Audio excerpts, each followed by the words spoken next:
ஒரு மலை கிராமத்தில் ஒருவர் தன் குடும்பத்துடன் வாழ்ந்து வந்தார். ஒரு நாள் அவரது பிள்ளைகள் வீட்டின் பின்புற தோட்டத்தில் விளையாடிக் கொண்டிருந்த போது அவர்கள் தலை மீது ஏதோ ஒன்று விழுந்தது. என்னவென்று பார்த்தால் அது 2 தங்க கலர் பீன்ஸ்.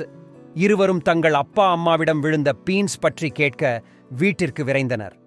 குடும்பத்தின் மாதச் செலவுகள் அதிகரித்து வருவதைப் பற்றி கோபத்துடன் அவர்கள் பேசிக் கொண்டிருந்த போது பிள்ளைகளின் கேள்விகளுக்கு பதிலளிக்க தயாராக இல்லை.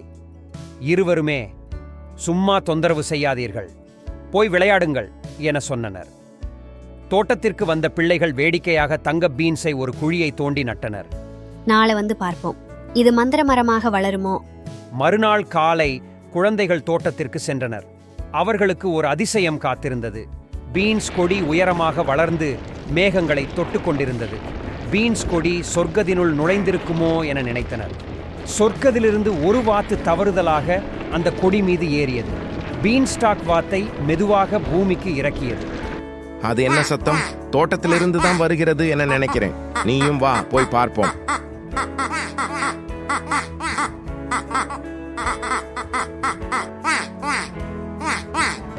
தோட்டத்தில் ஒரு அழகான வாத்து குவாக் ஒலி எழுப்புவதைக் கண்டனர். அது எங்கிருந்து வந்தது என்று அவர்களுக்கு தெரியவில்லை. அதை தங்கள் வீட்டினுள் கொண்டு வந்தனர். இது கடவுள் கொடுத்த வரம் என நினைத்தனர். நாட்கள் கடந்தன. வாத்து ஒரு நாள் தங்க முட்டையை இட்டது. அவர்களின் அதிர்ஷ்டத்தை அவர்களால் நம்ப முடியவில்லை. வாத்தை பாதுகாக்க எண்ணினர். வாத்தை ஒரு கூண்டில் அடைக்க முடிவு செய்தனர். கூண்டில் அடைத்த பின்பு வாத்து முட்டையிடுவதை நிறுத்தியது. ஒருவேளை கூண்டில் அடைத்தது பிடிக்காமல் இருக்கலாம். நிலைமையின் தீவிரத்தை உணர்ந்த அவர்கள் அதை கூண்டிலிருந்து விடுவித்தனர்.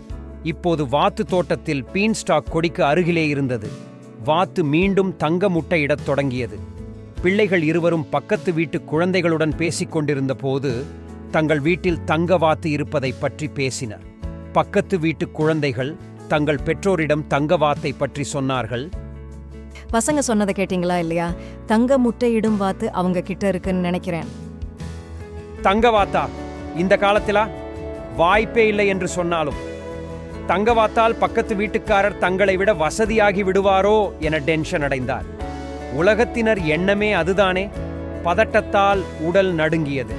வருத்தமடைந்த அவர் பக்கத்து குடும்பத்தை உளவு பார்க்க ட்ரோன் வாங்கி சிசிடிவி கேமராக்களை நிறுவினார். மொபைல் செயலி மற்றும் ட்ரோன் கேமரா உதவியுடன் அவர்கள் மாய வாத்தை பார்த்தார்கள். இன்றிரவு வாத்தை ஆட்டைய போற்ற வேண்டியதுதான். அன்றிரவு ட்ரோனை பக்கத்து வீட்டின் தோட்டத்திற்கு செல்லுமாறு இயக்கினார். ட்ரோனும் பக்கத்து வீட்டின் தோட்டத்திற்கு சென்று வாத்தை சுமந்து வந்தது. அவர்கள் நம்மை கண்டுபிடித்தால் என்ன செய்வது? அவங்களால எப்படி முடியும்? வாய்ப்பே இல்லை. முட்டையிடும் வரை வாத்தை கூண்டில் பூட்டி வைப்போம். வாத்தின் சத்தம் கேட்காததால தோட்டத்திற்கு விரைந்து சென்று வாத்தை காணாது தோட்டத்தின் ஒவ்வொரு பகுதியிலும் தேடினர். வாத்தை காணவே இல்லை. அது பீன்ஸ்டாக் கொடி மீது ஏறி சொர்க்கத்திற்கு சென்றிருக்கும் என நினைத்தனர். சொர்க்கத்தின் வாத்து என்பதால் அது எல்லா மொழிகளையும் புரிந்து கொள்ளும். மேலும் தன் நிறத்தை மாற்றும் ஆற்றலும் அதற்கு இருந்தது. ஆபத்தான சூழ்நிலையில் தானாகவே மறைந்துவிடும். வாத்து தங்க முட்டை இடாததால் அவரின் மனைவி எரிச்சல் அடைந்து கணவரிடம் கூறினார். வாத்து தங்க முட்டைகளை இடவில்லை என்றால் அதை கொன்று வயிற்றில் உள்ள அனைத்து தங்க முட்டைகளையும் எடுத்துவிட வேண்டியதுதான். இவர்கள் பேராசையால் தன்னை கொன்று விடுவார்கள் என பயந்த வாத்து தனது மந்திர சக்தியை பயன்படுத்த முடிவு செய்தது. தன் மந்திர சக்தியை பயன்படுத்தி கூண்டிலிருந்து மறைந்தது. காட்டுக்குள் வேகமாக ஓடியது. அங்கே அது ஒரு புத்திசாலி முயலை கண்டது. வாத்து, ஏன் இவ்வளவு வேகமா ஓடுற? என் தங்க முட்டைகளுக்காக என்னை கொல்ல பார்க்கிறார்கள். தங்க முட்டையா? நமக்கு பயன்படாது.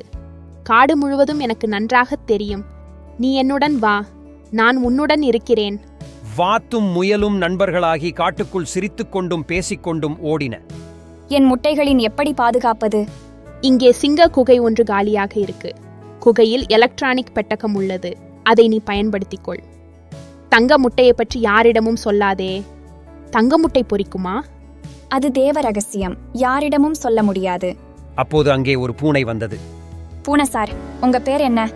Great Escape Cat. என்னது கிரேட் எஸ்கேப் கேட்டா? எங்கேயோ கேட்டிருக்கிறேனே இந்த பெயரை. Hello, if you like it, please subscribe.